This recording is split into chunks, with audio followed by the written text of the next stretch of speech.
Hello friends, তোমরা সবাই কেমন আছো? আমার চ্যানেলের আরেকটি রেসিপিতে তোমাদের ওয়েলকাম জানাই। আজ আমি তোমাদের সাথে ঘরোয়া পদ্ধতিতে ডিমের কারির রেসিপি শেয়ার করব।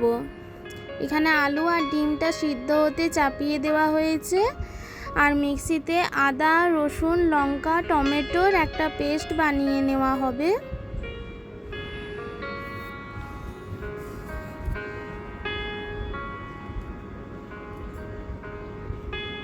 এখানে ডিম আর আলুগুলো ভালো করে ছাড়িয়ে নেওয়া হচ্ছে।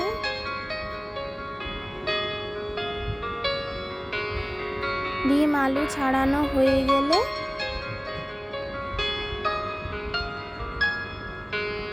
তেলে ভালো করে ডিমগুলো আর আলুগুলো ভেজে নেওয়া হবে। ডিমটা ভাজবার সময় সামান্য একটু হলুদ দিয়েছি আমরা, তাতে ডিমের কালারটা ভালো আসে। এবারে তেলে পেঁয়াজ কুচিটা ভালো করে ভেজে নেব। পেঁয়াজ ভাজা হয়ে গেলে যে পেস্টটা বানিয়ে রেখেছিলাম সেটা দিয়ে দেওয়া হলো।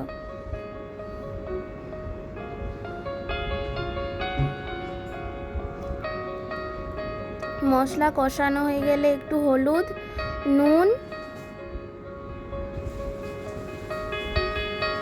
দিয়ে আরেকবার কষিয়ে নিয়ে একটু জিরে গুঁড়ি দিয়ে মশলাটা ভালো করে ভেজে নেব। ভেজে নেওয়া হয়ে গেলে একটু জল দিয়ে আরেকবার মশলাটা কষিয়ে নেওয়া হবে। মশলা কষানো হয়ে গেলে ডিম আর আলুগুলো দিয়ে দেব।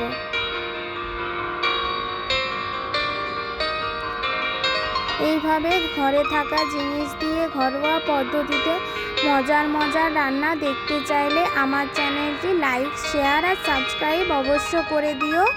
আজকের মতো আসছি বন্ধুরা, আবার দেখা হবে নেক্সট ব্লগে। Bye bye.